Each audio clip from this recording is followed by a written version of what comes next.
Beck, who's your little friend behind you? For anyone that may be watching this video, if anyone isn't and is just listening to us, Beck has had a revamp of her office space. It's looking very schmick, as you would say.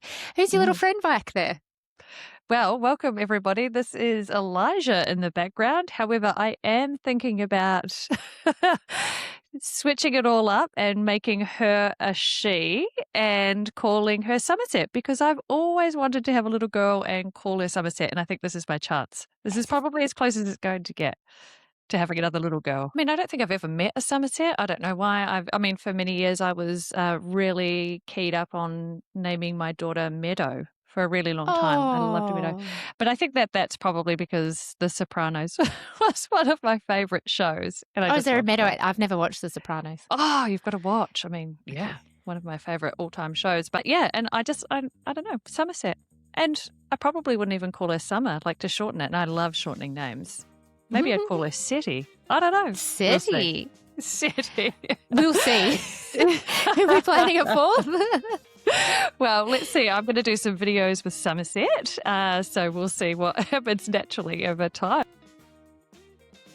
Today's topic, if we dive straight in, we're actually doing a dummy / pacifier kind of 101 troubleshooting.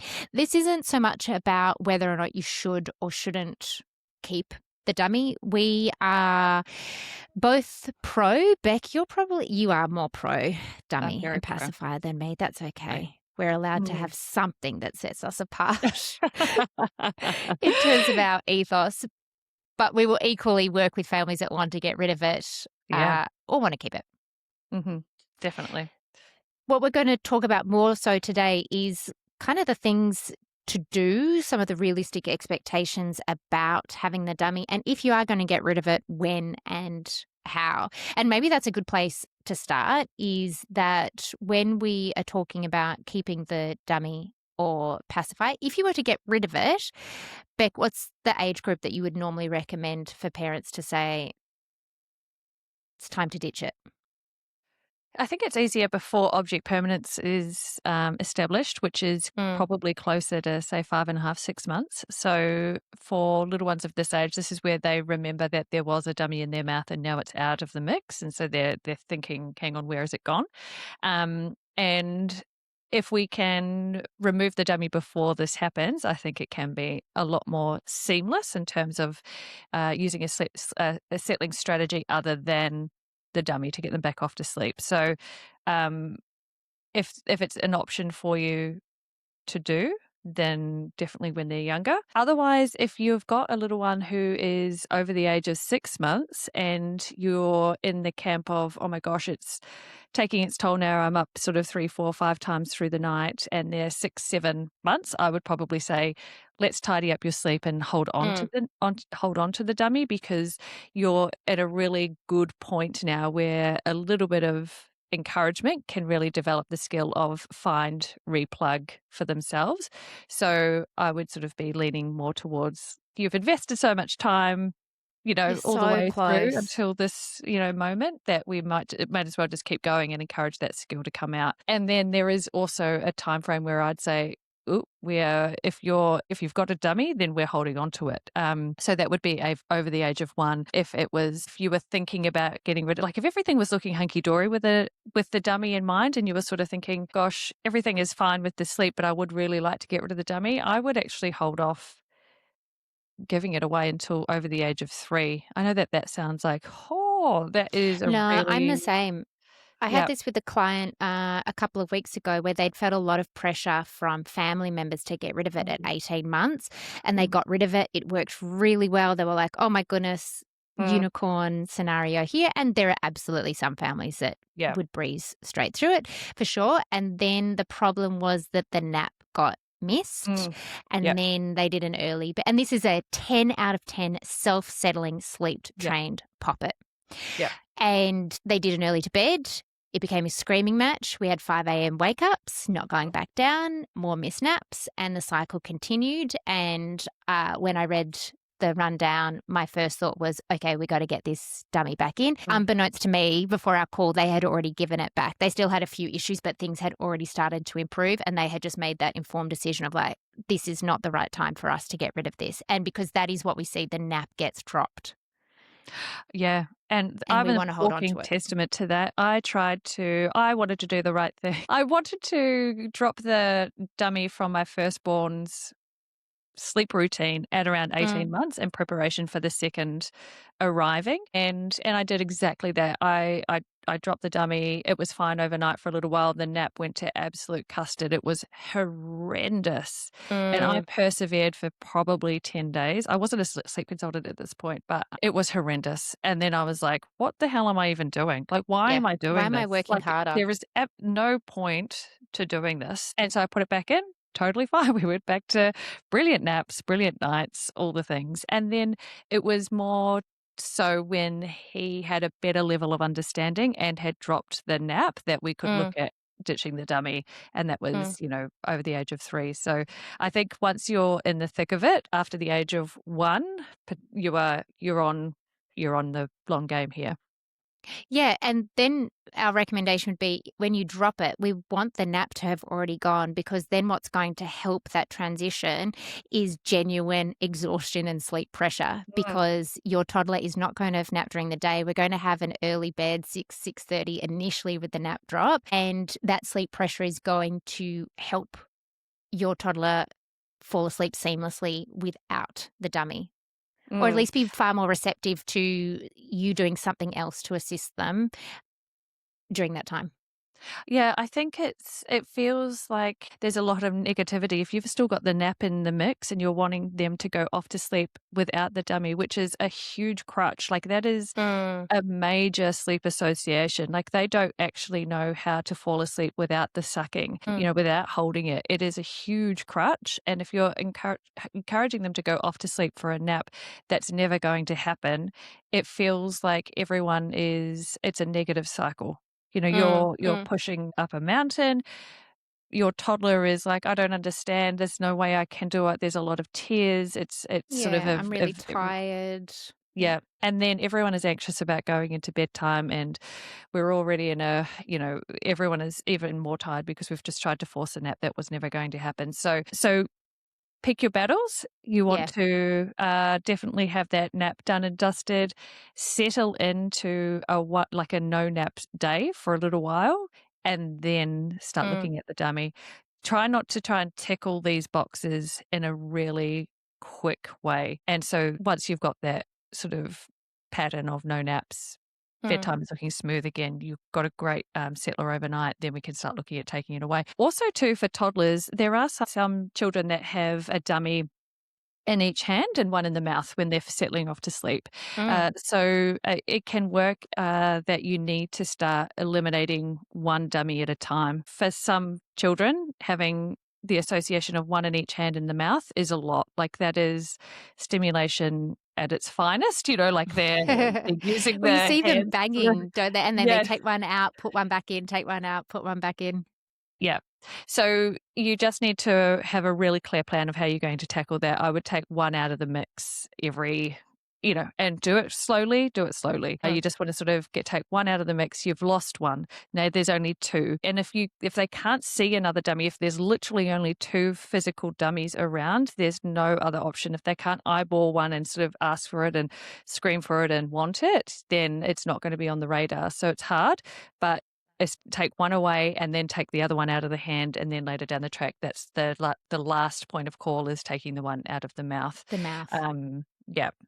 Lots of different strategies for that too. On the other end of the age spectrum, if we're getting rid of it, let's say before 6 months, as we would recommend if you're going to, I think a lot of families come to us in the thick of the 4-month sleep regression when they're finding that at the end of each sleep cycle, they're having to plug the dummy back in, they spit it out, rinse and repeat multiple times overnight. You can do, as Beck said, that if we just tidy up sleep, as in we get great wake windows during the day, we're not going to the night overtired, we have realistic expectations around naps, environment, feeds is a big part of that. Then chances are you will find that those wakings for the dummy organically reduce. However, if it still remains a pest, or if you just thought, I just needed this to get through the fourth trimester, we are not a long-term dummy family, now is as good a time as any.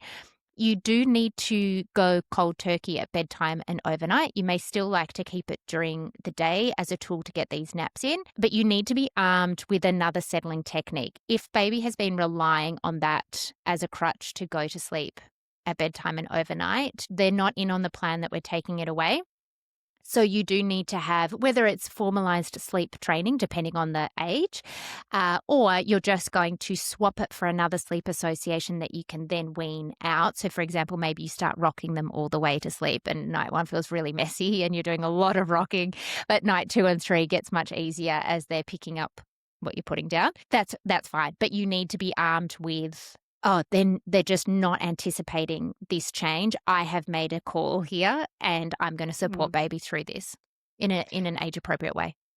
I think when you're wanting to ditch the dummy at that age, get a couple of days first where your feeds are roughly the same time each night so that you've got a really good pattern of when you're going to feed so that you don't get confused with, okay, well, I'm taking the dummy away. What if they're waking because they're hungry and so forth? And then, so instead of rocking back to sleep, you feed back to sleep. And then all of a sudden, a week later, now you're back to 5 feeds a day, 5 feeds a night, because you haven't got a dummy in place. So I think to create clarity in terms of your response overnight when you're going to resettle with rocking or a sleep training technique or padding, whatever it is that you're going to do, get a really good base for where your feeds are happening and try and anchor those in so that then you know what is a resettle and which is a genuine feed related waking.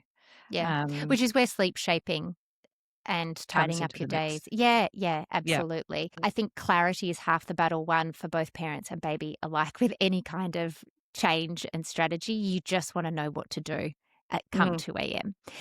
Absolutely. So whether you keep it or not is completely up to you. We will support you in both decisions. This episode is probably going to talk more about, okay, we've decided to keep it. So here are a couple of ways to how to utilize it depending on your scenario. So let's talk about how to use it with a couple of the more popular sleep training techniques. If we start with FURBA, aka controlled crying, time checks, intervals, how do you recommend to families that they incorporate the dummy into the technique? So with the dummy and the time checks approach, so your in and out method, the way that you're going in and out sort of varies in terms of length of time. So you could be going in every 2 or 3 minutes, 7, 10 minutes, whatever your comfort level is for your family. But when you're holding off going in and replugging for a certain amount of time, it creates value. So if your little one is heavily reliant on the dummy and that's not being replugged for them, until say 5 minutes later or 10 minutes later, it creates that mindset of, okay, if I want the dummy in my mouth, I've got to actually hold on to it. Otherwise, I'm going to have to wait for it, to come back. It also teaches another way to fall asleep rather than having the dummy in the mouth. So it can be positive in that light that they're not super attached to the dummy as much as we had maybe thought that they could be. So giving them space and opportunity to learn how to fall asleep without the dummy in the mouth, but there. And then the other option is just to being, you're not going back and forth replugging multiple times. You've just got this window of time that you're going in and out and it becomes really clear. So if we use just a clean round number for example's sake, let's say we're doing 10-minute timed checks.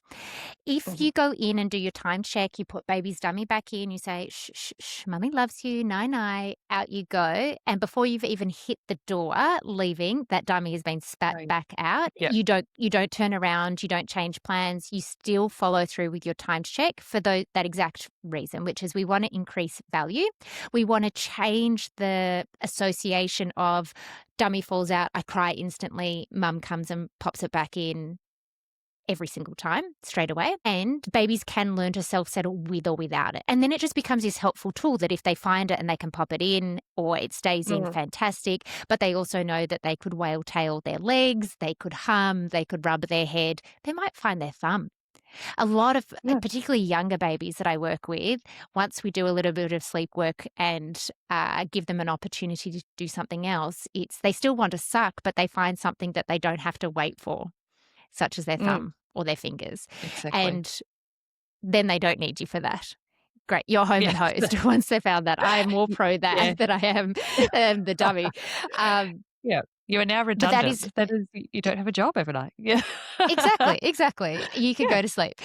So that's how we would use it. You only replace it at a timed interval. Even let's say, okay, you're doing your timed check, but 8 minutes in, they've gone quiet. Even if you get to the 10 minutes, you don't go in just because the timer and the dummy, because baby may be doing exactly that. They're just trying to figure it out and they're able to self-settle without it. If they've self-settled beautifully with or without the dummy, you go in, and then you hear from them, let's say at midnight, it's not a feed. You still wait your timed interval amount. You don't go straight in to do the dummy and then set your timer. You have to wait for the timer to go off to replace the dummy.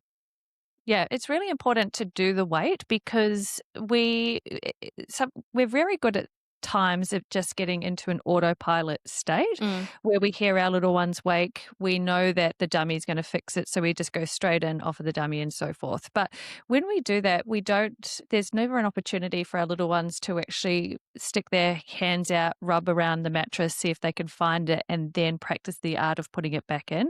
They just become conditioned to, the dummy's out, I'll just call out, Mum will come in and solve this for me. It just goes back into my mouth. And so there just has to be this moment of opportunity to practice. And so that's where it is so good to hold off going in, even though the dummy, if I go straight in, it will fix it up. But we have to offer opportunities to practice. And this is like with all skills. We know this, so, whether it's learning to walk or ride a bike or learn to sleep or replug a dummy, learning to eat, all the things, we have to give practice opportunities. So delaying going in is super beneficial for everybody, as hard as it can be. How then, if let's say we're not doing time checks and we're doing something maybe even with a younger baby or just a different approach, pick up, put down, for example, how do you incorporate the dummy into that technique? Pick up, put down, I'm usually reserving for much younger babies. So I would, if I'm picking up, I'm putting the dummy in at the same time. Same. So I'm doing it that way. So that's probably more frequent because I really just want them to calm down pretty quickly so that I can put them down awake into the cot and then finish, the settling in the cot. If it's more of a gradual removal process and we're sort of doing like the vanishing chair or the sleep lady shuffle, whatever you might call it, you're in the room, you might be sitting in a chair and you're sort of graduating, getting further and further away from your child until eventually you're out of the room. You do absolutely need to be mindful that you're not just whipping the dummy back in every 30 seconds. It's hard not to over-respond sometimes with that. Yeah, absolutely. So this is where you may need to have a little timer on your phone or just really, be mindful of, perhaps you're listening to a song on, so you've got your headphones in while you're using the technique, and at the end of every song, which is probably every 3 minutes or so, you can put the dummy back in. But the key is not to over-respond. Exactly like you said, you've got to give the dummy the ability to become more valuable, because if it's not valuable, then it's just in and out. It's just falling out left, right, and center. They want to recognize that they do want it in. Once it goes in, they're sucking for dear life so that it stays in. Yeah, please stay in. That was always the missing piece of the puzzle with I never even owned one for my first. And she was a thumb sucker from very early on. So it never crossed my mind to use one. Second baby, everyone knows, much, much trickier sleeper. And just trickier baby in general. And I tried 5 different brands. He could not figure it out. Yeah. I wanted it in the car. He cried in the car just from start to finish, from a newborn, nothing. Retrospectively, I'm glad because I never had to get rid of it. He actually found his thumb, although he did drop that himself at 6 months, but he could just never figure out how to keep it in his mouth. Yeah. All 3 of mine had dummies. I did force the issue a little bit with my first. I did actually go into the whole parenting realm thinking that I wasn't going to offer a dummy, and we held off for 10 weeks. Then we had a flight to New Zealand and I realized very quickly that we've got to Oh, get yeah. this plugged in and get it Yeah. to stay in. So, Yeah.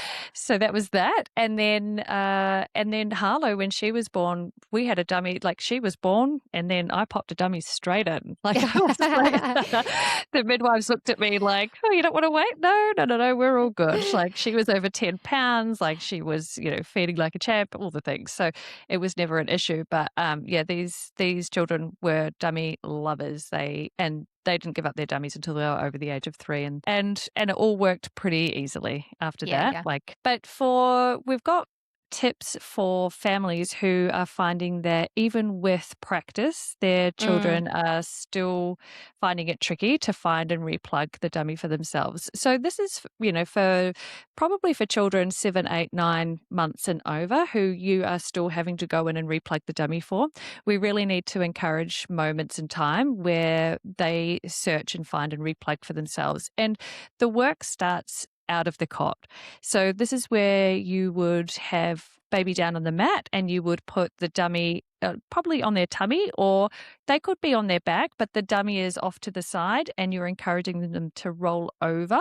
So you're sort of like playing games with them, really, to roll over or reach out. And then what you're going to do is, where the dummy is sitting, you're going to pat the floor and you're going to say, "Where's your dummy? Where's your dummy?"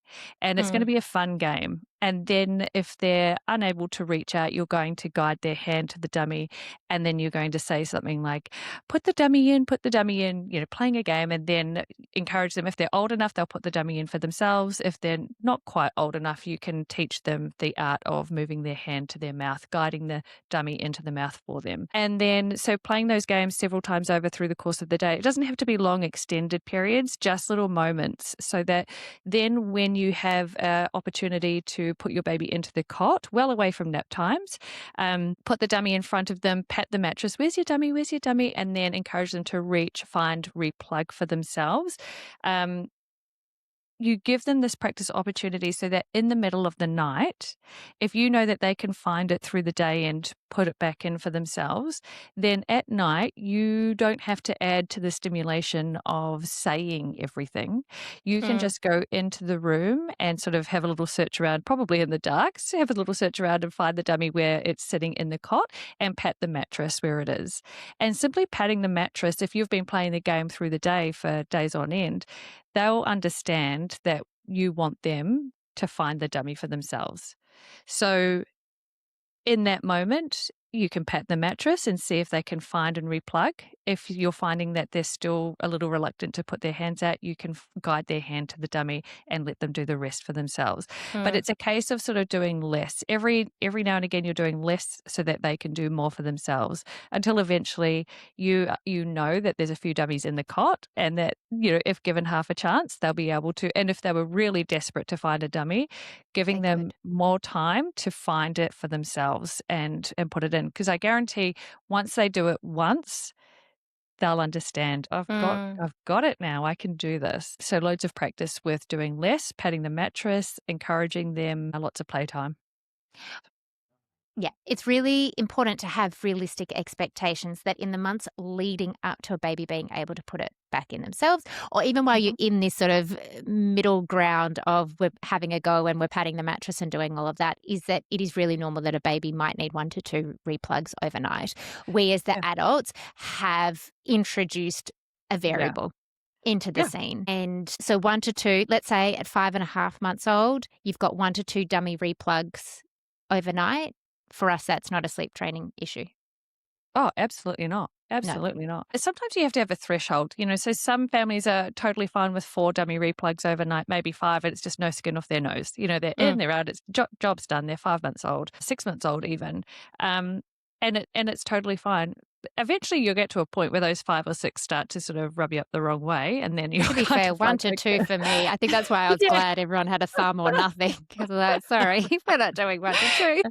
So, but once you reach your threshold, and that can be 1 to 2 for a lot of families, then you've got a tool, then you've got a way of encouraging them to do more for themselves.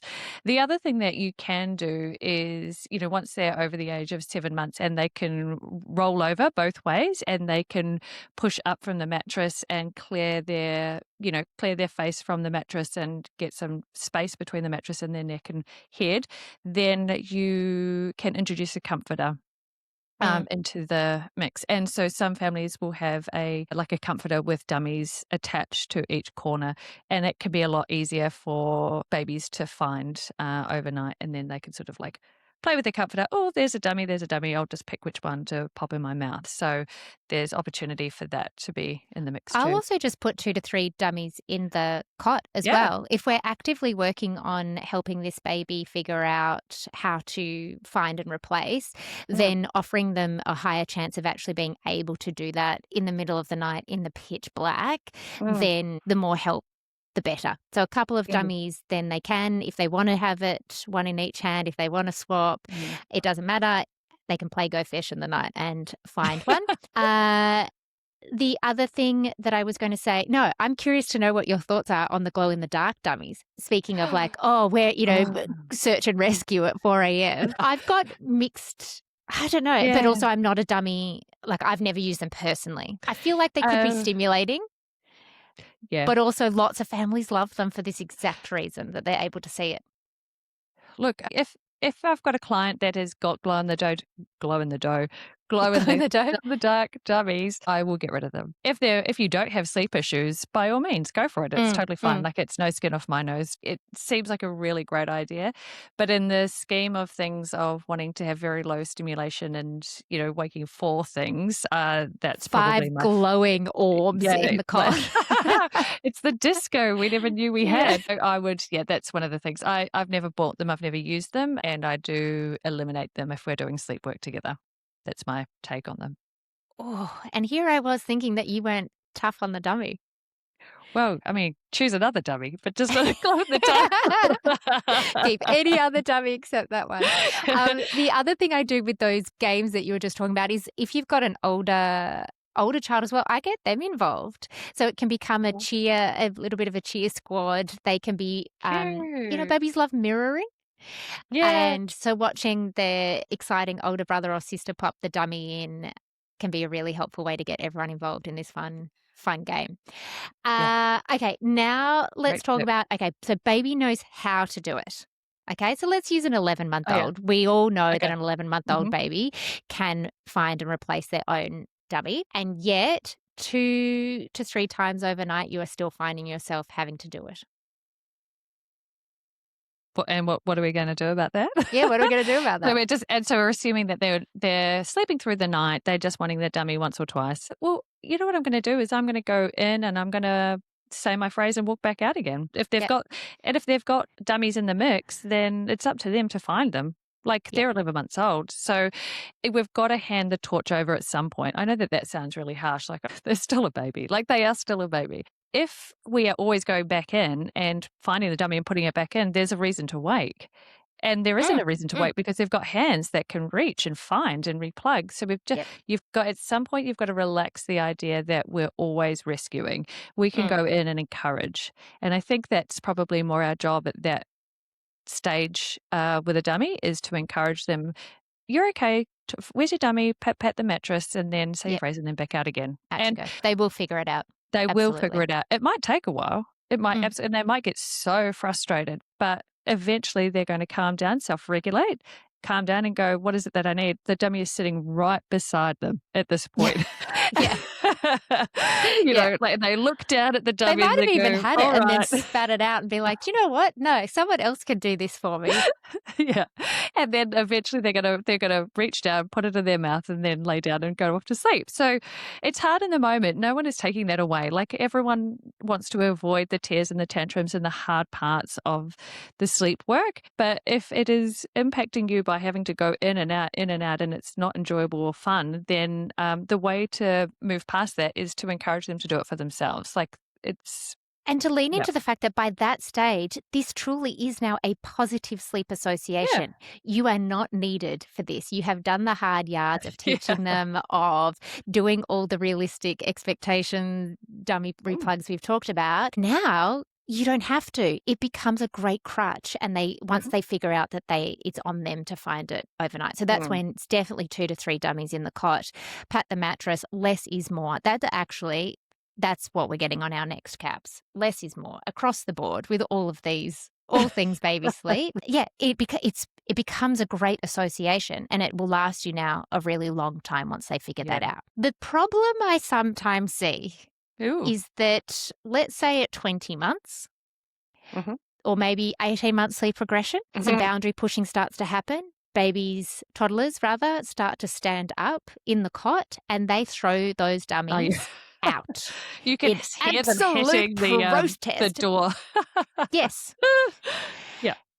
Not happy. And that's something that we encounter all the time too. And that is their prerogative. So here is how I personally would navigate that scenario and have recently done so with my clients. First of all, as always, we've got to do a quick audit. Is there any other reason why baby may not be settling peacefully at bedtime? Timing, food, temperature, the usual checklist. Once we've got that all tickety-boo, this becomes about resetting a behavioural aspect that I throw this out of the cot. Mum comes back in pretty quickly, gives it back to me. I get this little dopamine hit of my favourite person. Look at this fun new trick. So we need to take the novelty out of it. And so what I do is I will then use a timed check approach if that's the approach we're going, particularly if I know that this baby is already a self-settling 20-month-old. And all I do is I only pick up the dummy off the floor when the timer goes off. So if they've held all 3 dummies, no big deal. The timer goes off at 10 minutes. I pick it up and I'll actually put it on the opposite corner of the mattress to encourage this is where you need to head, dive down to get this, but also not to reinforce that moment of engagement of, here, darling, here's your dummy. This is worth doing this again for. It's, I see you need it. No big deal. I'm cool, calm, collected and loving. It's down on the mattress for you. Night-night. And then I walk out. And do that, even if they pick it up and throw it at me as I leave. That's exactly what I would do again. Timer goes off, pick it up, replace it on the far corner, out you go. And it becomes so short-lived, like a one-night, two-night wonder, and they're like, this is just not worth it. Yeah, absolutely, because they're just not getting the response that they're looking for, and that's crucial. Yeah. It's a lot of baby sleep work is behavioural, and that is Exhibit A. And we don't say that to imply that they're being manipulative or naughty or bad. It is just a rite of passage. Yeah. And it's a boundary-pushing manifestation. Yeah, it's a tricky age because you do understand that they're going through a lot and they're learning a lot. And developmentally, it's, they just want to sort of push boundaries and so forth. But we've just got to hold steady and not engage. It is, we hold our boundary of bedtime is bedtime and less is more. That's fine. You can have your dummy back, but once every 10 minutes, I'm not going to engage. It's fine. So, yeah. I'm exactly the same as you with my response at that age.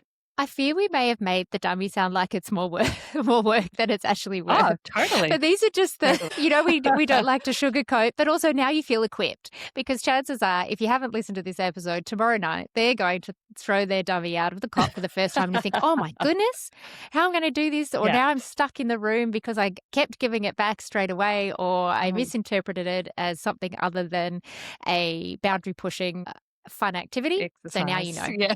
Yep. Now you know we've got realistic expectations and it can also be incredibly helpful for a lot of babies, toddlers and families.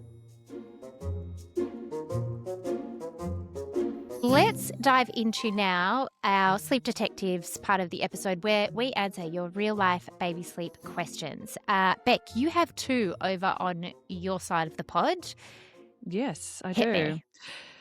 Yes, I've got one question from a listener. She asks, is it always 4 hours to bed on one nap or is 5 to 6 hours okay? So on one nap, we would use a 4-hour gap between the end of the nap and bedtime ordinarily. What are your thoughts on 4 hours to bed? I think it's where we start.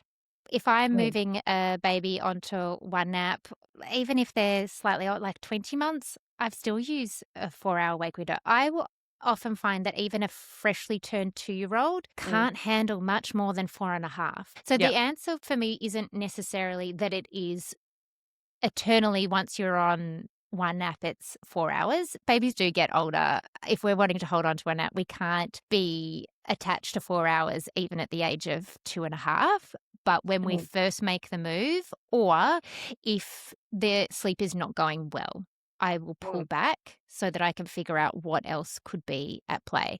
The tricky thing about this question, obviously, is that we don't know the age of the baby, but maybe we talk about when would we look to move it closer to 5 to 6 hours. So my maximum is 5 hours, and this is at the age of 2, so 2 and over. So I'm always so I moved to 2 hours from 2. Sorry, I moved to 5 hours from 2. Yep. So I am a 4 to 4.5 hour person on one nap. I prefer 4. I'm a lot like you, but I do recognize that there are some little ones that need 4.5 hours, which I think is totally fine. And the thing to remember is that it is fine if they're not having false starts at bedtime and they're sleeping beautifully all through the night and doing their 11 to 12 hours. Absolutely no drama. Like, you can have 4.5 hours. You could potentially have 5 if things are all looking schmick. I'm sure there are 2-year-olds that can do 6-hour wake windows. I'm working with one at the moment who seems to be doing totally fine on 6 hours. Is it my ideal scenario? No, but the daycare have tied our hands a little bit, and the timing of their nap means it's really tricky. But they are thriving and still doing 11 hours overnight. So if it's working, it's working. But yeah, I would do 5 hours as usually my maximum, because typically at 2 we're doing a 1 till 2:30 nap, and my bedtime cutoff for most families is 7:30. So that would be a 5-hour wake window. That's where I sort of sit at that point. What about you? I think this is an example of, if it's not a problem, it's not a problem.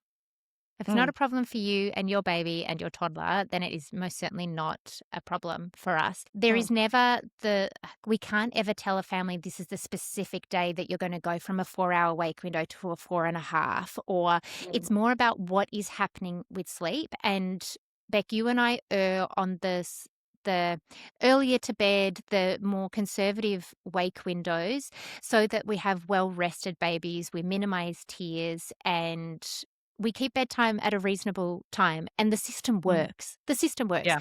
That doesn't mean that we are one-trick ponies, that we can't be open to individual sleep needs. Your example of your hands being tied with childcare, that's going to happen. I will also say all the time to families, give it a go. Give it a go. Yep. There is no harm done. It would be the same in my house. If I had an issue, I'd be like, I'm just going to have a go. See what happens. Yeah. You will know very quickly whether it worked or didn't. And there's your answer. Rather than it having to come from us based on age, timing, we can give you the general way of how we would do it or where we would start. If sleep is not an issue, or if you're wanting to just try something out, give it a whirl. No problem. Yeah, absolutely. The key is if a 5 to 6 hour bedtime is leading to issues overnight, whether you recognize that the bedtime is actually the issue or not, I think that would be the first point to look at.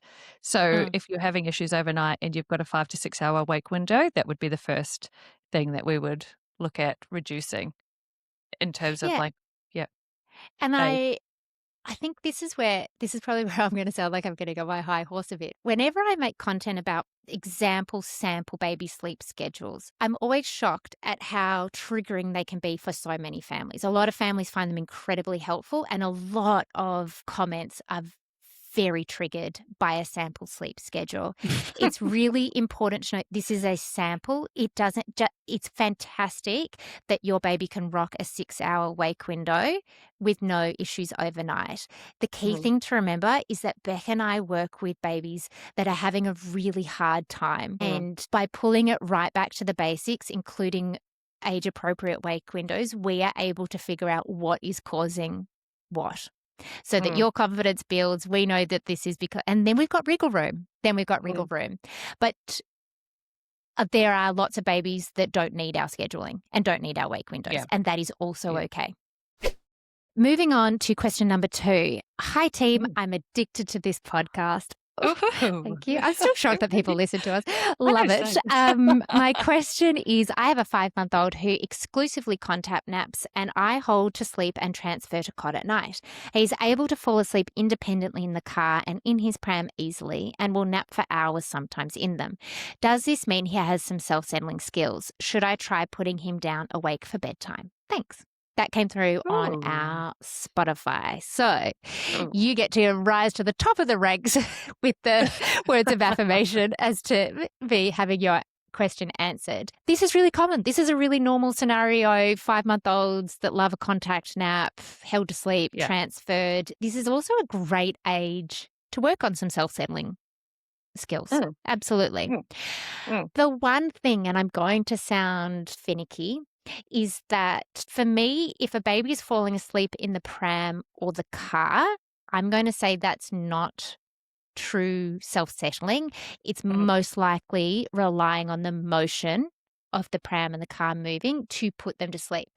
I don't say that as a negative, but just to sort of clear, because self-settling truly is from 100% awake, a baby putting themselves to sleep. Yeah, with no props. Yeah, With no it's common. props. It's a common question. Like, are they self-settling? Yeah. In a true sense, probably not. Yeah. But the great Maybe thing is that splitting you are. hairs. Yeah. But you are loosening the grip of needing The contact nap. mum and which is a positive. Absolutely. So we actually we subscribe to this. Like We use it. We've had at this age, we Sorry, I love got this. excited. I'm cutting you off. No, we will use it as part of our plan. We had mums last week in Camp Snooze driving for the first nap. It's not a long-term solution, but to loosen the chokehold of a contact or feeding to sleep, great. Use whatever is in your toolkit to set the stage for ongoing success. Yeah, and to answer the question, should I put my baby down to self-settle? Absolutely. I Go think give for it it. a crack. For nap one, like the fact that you've loosened this contact nap grip, I think is fantastic. You've taught baby to fall asleep in other ways other than on you and listening to your heartbeat and the nice warm cuddles and snuggles and all the things. And I definitely back this listener to pop her baby down, especially for nap one in the cot, and give it a whirl. And it's exposure. Like I think, we need to have realistic expectations. You and I are both on this like camp of, exposures are important, then it's not the be all and end all at this age of having a little one that self settles, like at this particular age. Like offer the opportunity 15, 20 minutes in the cot. If they fall asleep, amazing. If they don't, no problem. Try again tomorrow. Let's try again. You know what I mean? Like the key is to keep trying. And back it up with bedtime too. Yeah. Back it up. Multiple exposures, but in the timings where sleep pressure is on your side. We work with your baby's biology. Absolutely give it a crack. The other thing, just to give this listener a little potential boost in their self-settling skills, is that let's say you stop your pram walk, because she says that baby can nap for hours sometimes in the pram. I'm assuming you may not always be walking for hours. So let's say you've got home and you parked the pram, or you're out for lunch and baby stays asleep without the pram moving, then chances are there is an ability to do it without the prop of the movement. So yes. Yeah, I agree. Yeah, absolutely. Exposures, I think. And also you can, like we often say to our families, if you're using your pram, why not bring the pram inside and then pop it into the bedroom? Which seems like your baby's silly, nursery. but it's really helpful. It is, because you're kind of moving them into the space where it smells like their room. Well, it is their room, so it's definitely going to smell like their room. But you've got the white noise machine or the brown noise sound, going on. And then you can do your bedtime routine, and then you can pop them into the stroller, and you can do a very minimal rock if you need to get them off to sleep. But then, it is a really gradual movement towards settling off to sleep in the cot. So like having them prone on their back and so forth, and then doing less is more, so that then you can then pop them into the. So it can be a really gradual move towards into the cot to self settle, or we back this listener and just pop him or her in straight away and give it a whirl. Also, as a mother of a baby who did not nap easily in the pram or the car, despite me doing all the exposures and the practice, I say also enjoy it. If you're able Yeah. to time that and you can go for a long drive and time your naps, you could be Mm. out going for a walk.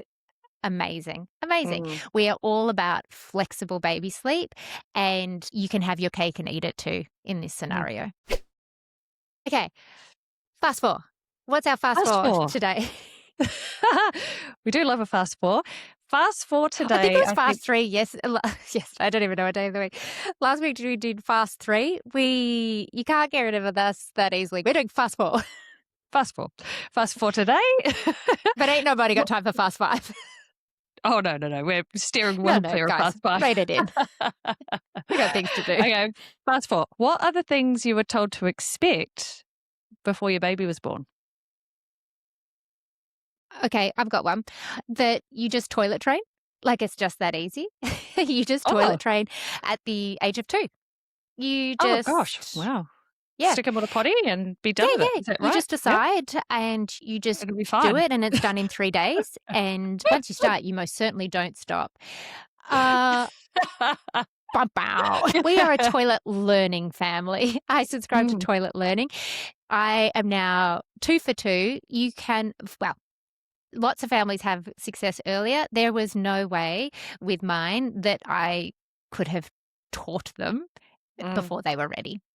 The moment they were ready, it clicked into place. And I was like, why on earth did I put us all through that stress? And with my daughter, I was doing it with a newborn, toilet training with a newborn, the tricky newborn. Yeah. Oh, God. And I ended up pulling the pin. And even my mum was like, no, you don't do that. You don't do that. You don't stop. And I was like, I'm not, no one is thriving here. And I stopped. We went back to nappies. And then like 3 months later, she was actually ready and she just did it.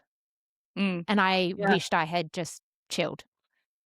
Oh, yeah. I am a big believer, and I actually have a specific age that I won't do potty training before. Like I've potty trained a lot of kids, like nannying and so forth.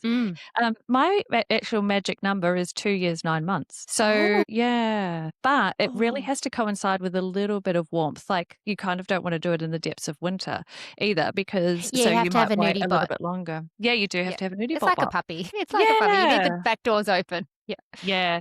So it's one of those things where I think a lot of families, it's the next thing to tick off. And I totally understand the excitement and so forth, but it's definitely not exciting if no one's getting it. The frustration is real and it becomes more of a, it's no fun for anyone. No, it is no fun for anyone.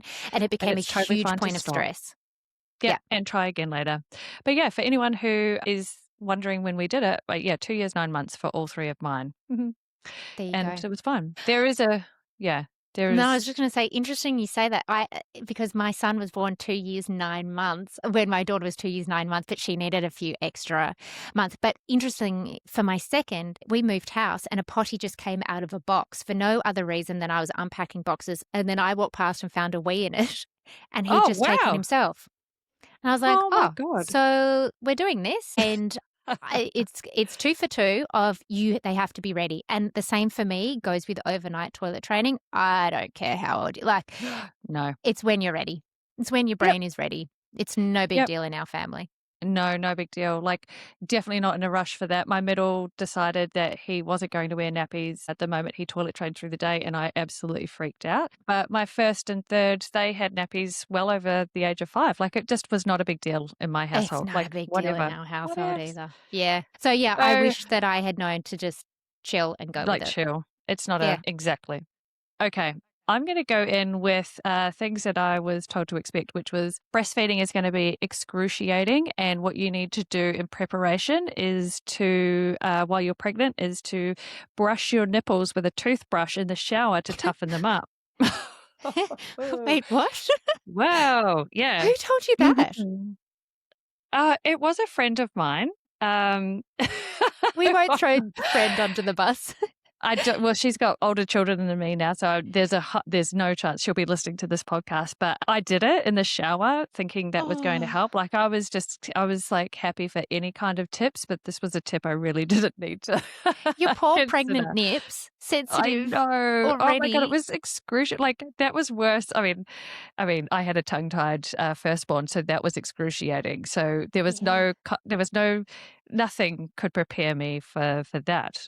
Although maybe if I had brushed a little harder and a little longer, maybe. Maybe. What kind of bristles nipples. were you using? Yeah. Maybe you needed I should have like a nail brush. medium.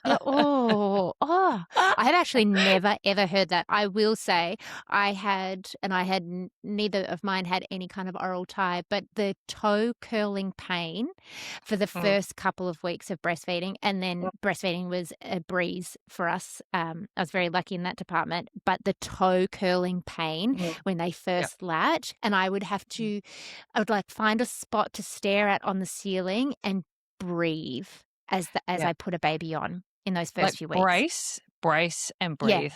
Yeah, 100%. And almost dread feeding time. Then again, I didn't brush them in the shower, so maybe that was my problem. You didn't. Yeah, so note to self for anyone listening. All right, you've got another one for us? Yeah, here's something that drove me a bit crazy when I first had a baby, and I find actually a lot of families will say the same thing to me, is that I had a great sleeper, just organically. First baby, great sleeper, and people love to ask, and everyone was like, oh, you can't tell anyone that, or I was like shamed almost, or quiet and silenced for having a good sleeper. And I was not tooting some kind of horn. I was just saying, oh no, she sleeps beautifully. Like, she's a really great sleeper. Oh, don't say that. Don't tell anyone that, as if I'm trying to make other people feel worse. And it felt like you couldn't be happy. Like you weren't, misery loves company. Yeah. Or true. I couldn't be enjoying an aspect of having a baby. And I find it a really weird thing that I couldn't enjoy that or celebrate that. Again, I wasn't announcing it at the top of my voice. It just wasn't an issue for us. But I also work with families who say they'll always have the disclaimer, and I'll say you don't need to. It's okay. I know I don't have it as bad as other families. Oh yeah. But I'm really struggling with this 4 a.m. wake. But I know that like otherwise it's so good and I shouldn't complain. I'm like, nah, 4 a.m. sucks. You can complain. No big deal. Yeah. You can also say like, I've got a great sleeper. Fantastic. Yeah. It's not some reflection on anything bigger or greater. Yeah. You don't think you're better than anyone else just because you've got No, that's it. That's it. Yeah. It's like, I'm not showing off. Or like, it's like, you're not showing off, or like, well, you're not standing in solidarity with all of us other mums, like waking up a million times, like it's just, you've got one aspect that might be going beautifully for you, whereas 4 others might be crumbling. Do you know what I mean? Like there could be, you've got feeding issues, you've got, your relationship is falling apart. I don't know. I had a hard time toilet training. Like I got my comeuppance for having a great sleeper. Yeah, that's right. Well, that was your instant karma. Karma came back for you, like you. But also, like it wasn't a reflection on me. I had a second baby who was not an easy baby, and I feel like, you can say this, but you can't say that. Yeah. Did you find it easier at mother's group than when you were struggling? Second with baby, you didn't get one, and it was COVID, so I didn't get a mother's group. But I also feel like if people know that you're a sleep consultant, not that I never really like said it in mother's group until we were like well established as friends, and I couldn't get away with like, I don't have a job. That people were like, oh, well, why is she struggling with sleep? I'm like, guys, it's nothing to do with me as a parent. Yeah. Oh gosh, it is tough, really tough, but you can celebrate, and we're here to hear all those wins. We want you to celebrate. And we will also commiserate as well. Everything is allowed. What's your final 4? My final one was, what to expect when your baby is born, that you're never going to sleep again, and you need to sleep when the baby sleeps through the day. And I know everyone hears this all the time. I have never, ever been able to sleep when a baby sleeps. No, neither. I'm the type of I don't sleep on like long car drives. I'm always awake, with talking to hubby, when he's driving. Mm, I don't really sleep that much on planes. I do not sleep when my baby sleeps, mainly because I've got a household to run. Like mm, I like, and like I'm fixated on keeping things in order and running so that I can feel like I've got something under control, yeah. so I never ever slept when the baby slept, and it just wasn't an option for me. It wasn't an option. Like I The don't. only time I remember it was a very niche way that I could do it when my first was little, and keep in mind I had definitely some postnatal anxiety, was that I could do it if my husband was holding her. I Oh, think there okay. was a slight issue that if I was asleep during the day and she was, that I might miss something. Oh, yeah. Uh, whereas if we were sort of all together and I knew that he was up, I could actually relax and surrender to a nap. Also, I'm just a shocking napper. Even after night duty shifts, I'm rubbish. Mm. So it doesn't surprise me that I had a hard time. But that was one of the ways. If he was in bed working, watching TV, and he was holding her, I could actually allow myself to switch off. Yeah. I could never do it. One, because I always knew that I'd wake up feeling worse, like I'm Oh, just not yeah, a that napper. horrible like Yeah. inertia feeling. Or yeah, that and then the other reason I know I tried was that I would spend the time knowing that the countdown was on, so 40, 45 minutes to Mm, the second that baby mm. was going to wake up through the day when they were little. So I just knew, like, if it took me 25 minutes and I'm doing the countdown, well, now I've only got 20 minutes to sleep. That No, was it the thought. backfires, Like I doesn't it? tried. Yeah. So I remember I tried, but I just couldn't. And then in the end, I was like, it's just not for me. Sleep when the baby sleeps is not a thing that I can do. Yep. So I was just tired and had sore nips, Also, and we work with that. families whose babies don't sleep. So when on Yeah, earth yeah. would it be that, or they sleep at all the wrong times? Have you seen those videos of like babies just asleep down on the mat? So it's the picture of like, okay, well, baby's asleep. I must go to sleep just on the floor Yes. in the middle of Yeah, the yeah. day, or Or baby's then asleep in the at pram. the Okay. pram. Yeah, on the Yeah. grass somewhere. Yeah, yeah, yeah. That's Yeah, so yeah. We funny. had a Yeah. mum this week, didn't we, whose baby randomly fell asleep facing out of Oh, the yeah. carrier. So, Yeah. okay, well, we'll all just stop this walk here and have a kip. Yeah, there's some weird and wonderful things. Actually, everyone pop it in the comments. We'd love to hear some Yeah. of the other weird and wonderful things that you have been You've been told. I don't think anything Yeah. will beat the nipple brushing, but I'm sure someone's got something to share with Yeah. us. Thank you, as always, for tuning in. We will see you on the next episode of Nap Trapped. Have a great week, everyone. Catch ya. Bye. Bye.